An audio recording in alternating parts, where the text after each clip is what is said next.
الحمدللہ میری روٹی دین کے ساتھ نہیں جڑی ہوئی اور میں اپنی ذات کی خاطر دین کو بیچ کر 1 روپیہ کمانے کو بھی حرام سمجھتا ہوں. کسی پہ فتویٰ نہیں لگا رہا، اپنی ذات کی خاطر. اور یہی وجہ ہے کہ میں نے فرقہ واریت کو 3 طلاقیں دے کر اور 4 تکبیریں پڑھ کر ہمیشہ کے لیے دفنا دیا. کیونکہ جس کی روٹی دین کے ساتھ لگ جائے اور وہ دین کو اپنا سورس آف انکم فرقے کے پوائنٹ آف ویو سے بنانا شروع کر دے، وہ آپ کو کبھی بھی حق بات نہیں بتا سکتا الا ماشاء اللہ. کوئی شاید ہو ایسا، کیٹاگوریکل ڈینائی نہیں ہم کرتے، کیونکہ اگر وہ حق بات بتائے گا تو اس کا فرقہ اسے سروائیو نہیں کرنے دے گا. اور آپ میں سے اکثر لوگ میرے ماضی سے بھی واقف ہیں کہ میں اپنی پیدائش 4 اکتوبر 1977 سے لے کر آلموسٹ 31 سال تک 2008 تک بریلوی مکتبہ فکر میں میری زندگی گزری، جس میں میرے 10 سال دعوت اسلامی میں بھی ہیں، گرین پگڑی والی جو جماعت ہے. اس کے بعد 2008 میں کچھ عرصہ میں نے دیوبند کے ساتھ بھی اور پھر اہل حدیث کے ساتھ بھی گزارا، اور پھر سٹڈی کرنے کے پوائنٹ آف ویو سے میں نے اہل تشیع کو بھی بڑے قریب سے آبزرو کیا. آج بھی میں تمام لوگوں کی ویڈیوز دیکھتا ہوں، علماء سے استفادہ کرتا ہوں، تمام کو مسلمان سمجھتا ہوں، احترام کرتا ہوں، لیکن جہاں پر علمی اختلاف ہے وہ اپنا علمی اختلاف ہم ہائی لائٹ کر دیتے ہیں.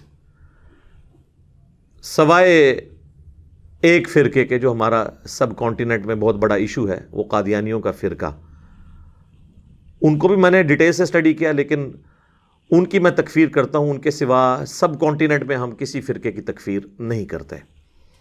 ایک اہل سنت کا ہی ٹوٹا ہوا گروہ ہے، چونکہ یہ شیعہ میں سے نہیں نکلا، اور شیعہ میں سے بھی ایک ایسا فرقہ ہے جو ہمارے سب کانٹیننٹ میں تو نہیں لیکن شام کے اندر پایا جاتا ہے، نصیریہ. جس طرح انہوں نے ختم نبوت پہ ڈاکہ مارنے کی کوشش کی، انہوں نے توحید کے اوپر بڑی اوریاں قسم کی آپ سمجھ لیں اٹیک کیا، اور مولا علی رضی اللہ تعالیٰ عنہ علیہ السلام کے لیے الوہیت کلیم کر دی، انہیں خدا کلیم کیا. اور اہل تشیع کی جو مین سٹریم ہے یعنی اثنا عشری، وہ خود ان کی تکفیر کرتے ہیں. بس یہ 2 فرقے ہیں، یعنی قادیانی جو اہل سنت سے ٹوٹ کے الگ ہوئے اور نصیریہ جو اہل تشیع سے ٹوٹ کے الگ ہوئے. بس ہم ان 2 فرقوں کی تکفیر کرتے ہیں. باقی جتنے بھی مکاتب فکر ہیں اہل سنت کے، جتنے بھی ہیں، حنفی، شافعی، مالکی، حنبلی، یا سب کانٹیننٹ میں آپ بریلوی، دیوبندی، اہل حدیث کہہ لیں، اور اہل تشیع میں اثنا عشری ہوں، زیدیہ ہوں، اور بھی جتنے اسماعیلیہ ہوں، ہم ان سے علمی اختلاف ضرور رکھتے ہیں لیکن ان میں سے کسی کی تکفیر نہیں کرتے الحمدللہ. یہ کہتے ہیں کہ اس نے نیا انجینئرنگ فرقہ بنا لیا ہے. اصل میں مسئلہ یہ تھا کہ یہ سارے ایک دوسرے کو کافر سمجھتے تھے، اور میں نے کہا نہیں، سارے مسلمان ہیں، علمی اختلاف کریں. ایون قادیانی اور نصیریہ جن کی ہم تکفیر بھی کرتے ہیں، میں ان کی پرسیکیوشن کا قائل نہیں ہوں. علمی طریقے سے ان کی غلطی ان پر واضح کی جائے تاکہ ان کی آنے والی نسلیں اسلام میں واپس آ جائیں. یہ چونکہ ایک دوسرے کو کافر سمجھتے تھے تو انہوں نے کہا کہ ہماری دم تو کٹی ہے تو ہم اس کی دم بھی کاٹ دیں، اور کہیں کہ اس نے تو نیا فرقہ بنا دیا، انجینئرنگ فرقہ. اور یہ الزام وہ لوگ لگا رہے ہیں کہ جن کے اپنے فرقوں کے نام انڈیا کے 2 شہروں کے نام کے اوپر ہیں، بریلی اور دیوبند. 1867 سے پہلے دنیا میں کوئی مسلمان اپنے آپ کو دیوبندی نہیں کہتا تھا جب تک دیوبند مدرسہ نہیں بنا تھا. آج یہ مارچ 2021 ہے. 1896 میں بریلی میں منظر الاسلام بریلی جو مدرسہ ہے، اس کے بننے سے پہلے کوئی دنیا میں مسلمان اپنے آپ کو ایز اے فرقہ بریلوی نہیں کہتا تھا. بریلی کا رہنے والا کوئی اپنے آپ کو بریلوی کہہ سکتا ہے؟ وہ تو ایشوریہ رائے بھی بریلوی ہے، وہ بھی وہاں کی رہنے والی ہے. یعنی مجھے پتہ نہیں، نہ میں نے اسے دیکھا ہے، میں نے اپنی وائف سے سنا ہے. تو ان معنوں میں بریلوی تھے، دیوبندی بھی تھے، لیکن فرقے کے طور پہ کوئی نہیں تھا. اور اہل حدیث کے بارے میں آپ انہی لوگوں سے پوچھ لیں، کہتے ہیں انہوں نے ملکہ وکٹوریہ سے رجسٹر کرایا، لیکن وہ کہیں گے کہ نہیں، اہل حدیث لفظ تو پہلے سے چلتا ہے. تو وہ کہتے ہیں نہیں، اس اہل حدیث کو ہم بھی مانتے ہیں، اس اہل سنت کو ہم بھی مانتے ہیں، لیکن آپ وہ نہیں ہیں، آپ وہابی ہیں. بال ان کے آپس کے اختلافات ہیں، ہمارا کیا لینا دینا. کیوں؟ کیونکہ نہ میں وہابی نہ میں بابی، میں ہوں مسلم علمی کتابی الحمدللہ۔ تو یہ انہوں نے نا ایک گالی ڈیوائز کر لی کہ یہ فرقہ نیا بنا رہا ہے، حالانکہ فرقہ بنائیں تو فرقے کی کوئی کتابیں ہوتی ہیں، کتابیں تو وہی ہیں جن پہ ہم سب ایگری ہیں، کوئی مدرسہ ہوتا ہے، کوئی چندہ بک ہوتی ہے، کچھ بھی نہیں۔ اور اگر کسی کو یہ وہم ہے نا کہ میں یعنی یہ الزام لگا رہا ہوں ان پہ کہ یہ ایک دوسرے کو کافر سمجھتے ہیں، تو میں آپ کو ایک آسان فارمولہ بتاتا ہوں، چونکہ میں ایک میکینیکل انجینئر بھی ہوں اور مولویوں کے اندر رہا ہوں بچپن سے لے کر ابھی تک، مجھے پتا ہے کہ ان کو کس طرح قابو کرنا ہے۔ دنیا کا کوئی بھی ریناؤنڈ عالم کسی بھی مکتب فکر کا، اس سے آپ مجھے یہ لکھوا دیں کہ ہمارے سوا جتنے اور فرقے ہیں، اگرچہ ہم انہیں گمراہ سمجھتے ہیں، جہنمی سمجھتے ہیں، لیکن اس کے باوجود ہمارا یہ عقیدہ ہے چونکہ ہمارے کلمہ گو بھائی ہیں، ایک نہ ایک دن قیامت والے دن اپنی غلطیوں کا وبال چکھ کر، عذاب چکھ کر جنت میں جانے میں کامیاب ہو جائیں گے، اگر انہی عقائد پر مرے جو ان کے فرقے کے عقائد ہیں۔ یہ بھی ساتھ بولنا ہے۔ تو دنیا میں آپ کو ایک عالم بھی نہیں ملے گا، اور جو ملے گا اس کو وہ اون نہیں کریں گے، اس کو میں اون کر رہا ہوں گا۔ یعنی کوئی بریلوی عالم کہہ دے کہ دیوبندی، اہل حدیث، اہل تشیع، ہم انہیں گمراہ سمجھتے ہیں، جہنمی سمجھتے ہیں، لیکن at the end of the day یہ بخشے ہی جائیں گے اگر ان کی موت انہی عقائد پہ ہوئی جو یہ کلیم کرتے ہیں۔ وہ آپ کو کیا کہیں گے کہ اگر کوئی اہل حدیث یا دیوبندی یا شیعہ گستاخ رسول نہ ہوا تو، وہ اس لیے کہتے ہیں کہ ان سب کو گستاخ رسول مانتے ہیں۔ اسی طریقے سے دیوبندی اور اہل حدیث بریلویوں کے بارے میں کہہ دیں گے کہ اگر کوئی بریلوی شرک نہ کرتا ہوا تو، اس لیے کہ وہ سارے بریلویوں کو مشرک مانتے ہیں۔ تو میں نے ان کے چہرے کا میک اپ جو ہے نا وہ گرم تولیہ پھیر کے اتار دیا ہے کہ یہ ایک دوسرے کو کوئی مسلمان نہیں سمجھتے، اور اگر کوئی شخص سمجھتا ہے تو یہ میری اس ویڈیو کے بعد بھی کسی ریناؤنڈ عالم سے لکھوا دے، اور پھر اس کے بعد وہ عالم اس فرقے میں رہ جائے، تو ہم اپنی ویڈیو کا یہ پورشن ہی بیچ میں سے ٹرم کر دیں گے، لیکن ایسے ہوگا نہیں۔ ہمیں تو ان کا پتہ ہے، ہم ان کے ساتھ رہیں، ان کی جو ڈرامہ بازی ہے وہ ہم سے چھپی بھی نہیں ہے۔ اس حوالے سے میرے بھائیوں 2018 کے سٹارٹ کے اندر ہم سے یہاں کی لوکل جو پولیس تھی، انہوں نے نا ایک لائن کا ایفیڈیوٹ مانگا کہ آپ سٹیمپ پیپر پہ لکھ دیں کہ آپ یہاں پہ کوئی مناظرے نہیں کرتے۔ ہم تو شروع سے ان چیزوں کے خلاف ہیں۔ تو میں نے اسے موقع غنیمت جانتے ہوئے اپنے وکلاء سے مشورہ کرنے کے بعد پوری ہماری ٹیم نے بیٹھ کے نا ایک 8 پوائنٹس کا نا پورا کا پورا کاؤنٹر نیریٹو لکھا ان فرقوں کے خلاف۔ انہوں نے تو ایک لائن مانگی تھی نا، تو میں نے 8 پوائنٹس لکھے جو ہماری اکیڈمی کے اندر وہ ڈسپلے بھی ہوا ہے، انشاءاللہ ہم اپنی ویڈیو میں اس کو ڈسپلے کر دیں گے۔ پوائنٹ نمبر 1 2 3 4 5 6 7 8، وہ آپ جب آپ پڑھیں گے تو آپ کو پتہ چل جائے گا۔ لہٰذا اس ویڈیو کی وساطت سے میں پرائم منسٹر آف پاکستان کو بالخصوص اور باقی ریاستی اداروں کو بالعموم کہوں گا کہ تمام علماء اور تمام فرقوں کے بڑے بڑے لیڈروں سے یہ سٹیمپ پیپر لکھوائیں بیان حلفی کے طور پر۔ مجھے نہیں لگتا کوئی لکھ کے دینے کے لیے آپ کو تیار ہوگا یہ، لیکن آپ عام آدمی کو پڑھائیں، وہ کہے گا یار اس میں کون سی چیز ہے، لیکن آپ کو پتہ ہی نہیں ہے اس کے اندر کیا چیز، کیا قیامت ان کے لیے مضمر ہے، کیونکہ انہوں نے تو کیے ہوئے میک اپ۔ تو وہ انشاءاللہ تعالی جوابی بیانیہ ہم اس ویڈیو کے اندر ڈسپلے بھی کروا دیں گے، تاکہ اگر کسی کو کوئی وہم ہے نا اس حوالے سے تو وہ نکل جائے۔ اور یہ جو لوگ دھوکہ دیتے ہیں نا جی ہمارے پرانے بزرگ آپس میں بڑے شیر و شکر تھے، نہ شیر و شکر نہیں تھے، شیر و شکار تھے، اللہ معافی دے۔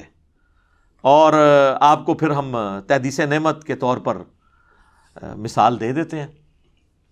ایک تو آپ کو تازہ مثال میں نے تھوڑی دیر پہلے بھی دی کہ دیوبندیوں کی اذان، چونکہ دیوبندی اور اہل حدیث ان کو کمبائنڈ وہابی کہا جاتا ہے بریلویوں کے نزدیک، ان کی اذان پہ کہا بابا جی نے چھوڑ دو انہاں دی اذان دا کیڑا احترام ہے، تے سورہ دے سور نے کہنا انہاں بڑے دا اخلاص منگو تو بڑے بڑے لوگ ہم گداواں نو خیر پا ہی دیں گے۔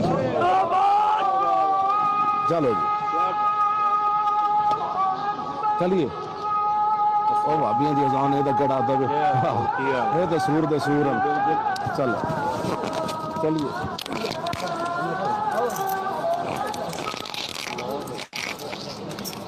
یعنی جس طرح خنزیر بدترین جانور ہے نا، تو خنزیروں میں سب سے بدترین خنزیر جو ہے نا وہ وہابی ہیں، یعنی دیوبندی اور اہل حدیث۔ تو لوگ کہتے ہیں نہیں جی وہ اصل میں جذباتی ہو گئے تھے یا پچھلے لوگ ٹھیک تھے۔ نہیں سر، انہوں نے اپنے بزرگوں کی بالکل صحیح ترجمانی کی ہے۔ یہ میں اب آپ کو بتا دوں، پاکستان میں سب سے پرامن جماعت جسے ڈکلیئر کیا گیا نا کئی سالوں سے، وہ دعوت اسلامی ہے، جس میں 10 سال میں بھی سبز پگڑی باندھتا رہا ہوں۔ یہ تینوں کتابیں دعوت اسلامی نے چھاپی ہوئی ہیں، الیاس قادری صاحب کے سگنیچرز کے ساتھ چھپی ہوئی ہیں۔ نمبر 1 ملفوظات اعلی حضرت، نمبر 2 احکام شریعت، نمبر 3 حسام الحرمین۔ اس میں آپ ذرا لینگویج سنیں۔ پہلے آ جائے ملفوظات شریف، اعلی حضرت کے ملفوظات ان کے بیٹے نے جمع کیے، جن کی نعت ہے تو شمع رسالت ہے عالم تیرا پروانہ، مصطفیٰ رضا خان نوری، مفتی اعظم ہند، 1981 میں فوت ہوئے ہیں۔ اور پہلا حصہ ایسا ہے کہ جس پہ اعلی حضرت نے خود اسے پڑھا ہے، اس پہ ربائی لکھی ہے، اور اسی پہلے حصے میں یہ بات موجود ہے۔ کوئی یہ بھی نہیں کہتا کہ بیٹے نے لکھا ہے تو باپ کو پتہ ہی نہیں چلا، تو بیٹا پھنس گیا تو مفتی اعظم ہند ہے، پھر کدھر جاؤ گے؟ بار ربائی لکھی ہے اس پہ۔ ملفوظات اعلی حضرت میں سوال ہوا کہ وہابیوں کی جماعت ہو رہی ہو تو الگ سے نماز پڑھیں یا ان کے پیچھے پڑھیں؟ تو انہوں نے سیدھا جواب دیا، 2 ٹوک، کہ وہابیوں کی نہ نماز ہے نہ جماعت ہے۔ ہاں جی، نماز ہی کوئی نہیں انہوں نے تھے، پیچھے پڑھو گے تو کتنے ہوئے گی؟ دوسرا سوال ان سے ہوا کہ وہابیوں کی مسجد میں نماز پڑھ سکتے ہیں؟ اور وہابی اعلی حضرت دیوبند اور اہل حدیث کو کمبائنڈ کہتے ہیں، یہ یاد رکھیے گا۔ تو بڑا سمپل جواب دیا، انہوں نے کہا کفار کی مساجد مثل گھر کے ہیں، سیدھا سیدھا کفر بولا، کفار کی مساجد۔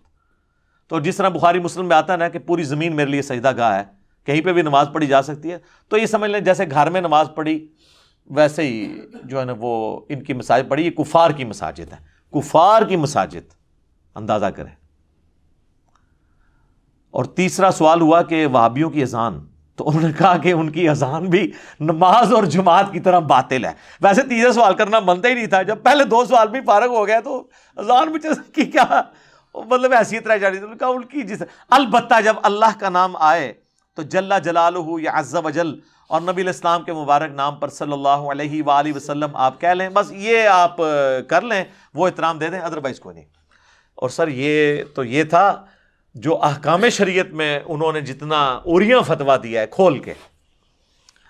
اب وہ پوچھا گیا یہ وہابیوں کا جو ذبیحہ ہے، اگر کوئی وہابی ذبح کر دے تو اس کے بارے میں آپ کا کیا موقف ہے؟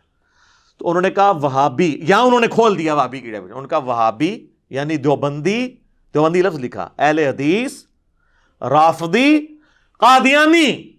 قادیانی جو کافر ہیں ان کو بھی ان کے ساتھ شمار کیا۔ انہوں نے کہا یہ سب کے سب 1,00,000 دفعہ بھی اللہ کا نام لے تب بھی ذبیحہ حرام اور مردار ہی رہے گا، البتہ یہود و نصارہ کا ذبیحہ حلال ہے۔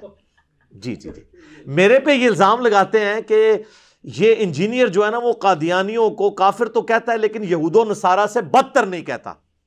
تو سر انجینئر کو تو چھوڑیں، اعلیٰ حضرت آپ کا کام کر گئے ہیں کہ وہ اہل حدیث اور دیوبند کو یہود و نصارہ سے بدتر کہہ کے گئے ہیں۔ تو تسی پہلے اپنی فکر کرو، قادیانی دی بات ہی کرنا۔ تو جے تسی مندے ہو ٹھیک ہے، تو ٹھیک ہے آؤ میرے کو بھی لکھوا لو پھر کہ میں کہہ دوں گا کہ قادیانی اپنے کفر وچ یہود و نصارہ تو بھی بدتر نے، لیکن پہلے منو کہ جو اعلیٰ حضرت نے کہا ہے کہ اہل حدیث اور دیوبندی یہ یہود و نصارہ سے بدتر ہیں، یہ تم لوگ مان لو، مجھ سے بھی اگلے دن آ کے لکھوا لو، اور اگر نہیں مانتے پھر کفر لوٹاؤ نا ان کی طرف، نہیں لوٹاؤ گے۔ میری بات کو اتنا توڑ موڑ کے پیش کیا، وہ تو میں نے بتایا تھا کہ یہود و نصارہ کی نسبت ان کو سمجھانا آسان ہے، کم از کم یہ قرآن و حدیث کو مانتے تو ہیں نا، اور اس کی ماننا وہ تو آپ بھی نہیں مان رہے۔ حنفی کیا بخاری مسلم کے طریقے کے مطابق نماز پڑھ رہے ہیں، تو ہم ان پہ بھی ہم فتوے لگا دیں، تو ہم قادیانی کو کافر مانتے ہیں۔ اب یہ جھگڑے چھوڑ دیں کہ وہ 7ویں گھاٹی میں ہوں گے یا 6ٹھی میں ہوں گے یا 5ویں، پہلے اپنی فکر کرو۔ اعلیٰ حضرت نے کہا ہے کہ دیوبند اور اہل حدیث جو ہیں یہ یہود و نصارہ سے بھی بدتر ہیں، اور اگر اہل حدیث دیوبند یہ مان لیں، اگلے دن مجھ سے آگے لکھوا لیں کہ قادیانی جو ہے یہود و نصارہ سے بدتر ہے، میرا تو مسئلے ہی حل ہو جائے گا نا۔ آؤ نا بچہ میدان تسی میرے کو جواب لینا سی نا، لے لے تسلی جے، راتی نیندر سونی آئے گی تانوں۔